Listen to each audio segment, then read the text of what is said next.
Namaste and Jai Shri Krishna.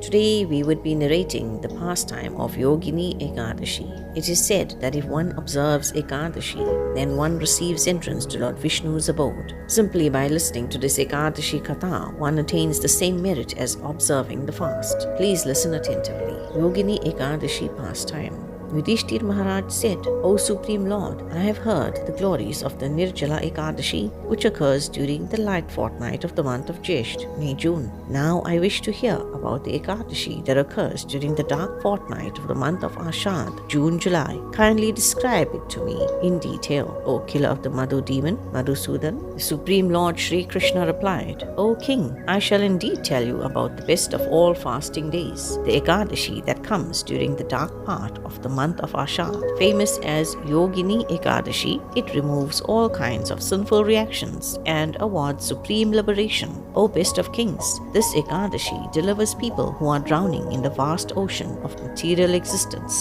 and transports them to the shore of the spiritual world. In all the three worlds, it is the chief of all sacred fasting days. I shall now reveal this truth to you by narrating a history recounted in the Puranas. The king of Alkapuri, Kuver, the treasurer of the Devas, was a steadfast devotee of Lord Shiva. He employed a servant named Hemamali as his personal gardener. Hemamali, a yaksh, like Kuver, was very lustfully attracted to his gorgeous wife, Swarupavati, who had large enchanting eyes. Hemamali's daily duty was to visit Manasarovar lake and bring back flowers for his master, Kuver, which were then used in the worship of Lord Shiva. One day, after picking the flowers, Hemamali went to his wife instead of returning directly to his master and fulfilling his duty. Absorbed in loving affairs with his wife, he forgot to return to the abode of Kuver. O king, while Hemamali was enjoying with his wife, Kuver had begun the worship of Lord Shiva in his palace and soon discovered that there were no flowers ready to be offered in the midday puja. The lack of such an important item angered the great Kuver, and he had asked a yaksh messenger,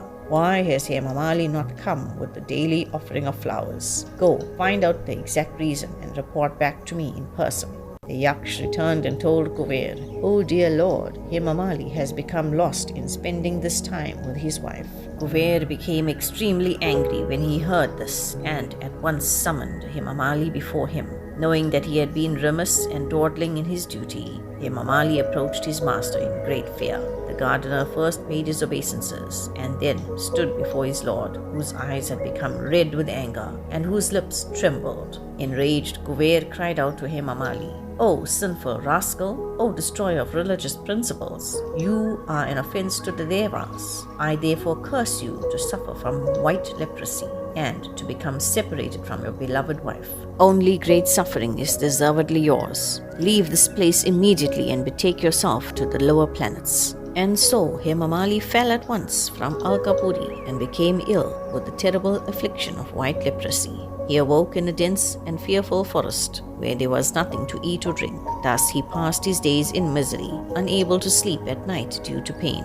He suffered in both winter and summer, but because he continued to worship Lord Shiva faithfully, his consciousness remained pure and steady. Although implicated by great sin and its attendant reactions, he remembered his past life because of his piety. After wandering for some time here and there over mountains and across plains, Hemamali eventually came upon the vast Himalayan mountain range. There he had the wonderful good fortune to come in contact with the great saint Markandeya Rishi, the best of ascetics, whose duration of life, it is said, extends to 7 days of Brahma. Markandeya Rishi was seated peacefully at his ashram, looking as effulgent as a second Brahma. Hemamali, feeling very sinful, stood at a distance from the magnificent sage and offered his humble obeisances and prayers. Always interested in the welfare of others, Markandeya Rishi saw the leper and called to him, O you, what sort of sinful deeds have you done to earn this dreadful affliction?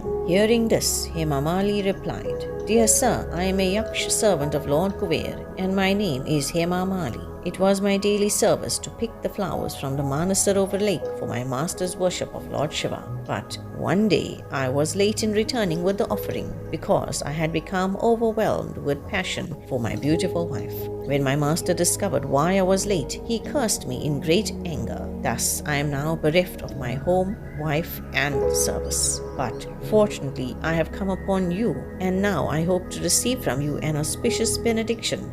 For I know that devotees of the Supreme Lord always carry the interest of others uppermost in their hearts. That is their great nature, O best of sages. Please help me. Markandeya Rishi replied, because you have told me the truth, I shall tell you about a fast day that will benefit you greatly. If you fast on the Ekādaśī that comes during the dark fortnight of the month of Ashad, you will surely be freed of this terrible curse. Upon hearing these blessed words from the renowned sage, Hemamali fell to the ground in complete gratitude and offered him his humble obeisances. But Markandeya Rishi stood and lifted Hemamali up, filling him with inexpressible happiness. Thus, as the sage had instructed him, Hemamali dutifully observed the Ekādaśī fast, and by its influence he again became a handsome Yaksh. Then he returned home, where he lived very happily with his wife. Lord Sri Krishna concluded, so you can readily see, O Yudhishthir, that fasting on Yoginī Ekādaśī is very powerful and auspicious. Whatever merit one obtains by feeding 88,000 Brahmins is also obtained simply by observing a strict fast on Yoginī Ekādaśī. For one who fasts on the sacred Ekādaśī, she, Ekādaśī Devi, destroys heaps of past sinful reactions and makes him most pious. O King, thus I have explained to you the purity of Yoginī Ekādaśī. Thus ends the narration of the glories of Ashad Krishna Ekādaśī or Yoginī Ekādaśī from the Brahma Vaivarta Purana. Please hit the like button and subscribe to my channel to encourage more videos like this. Hari Bol.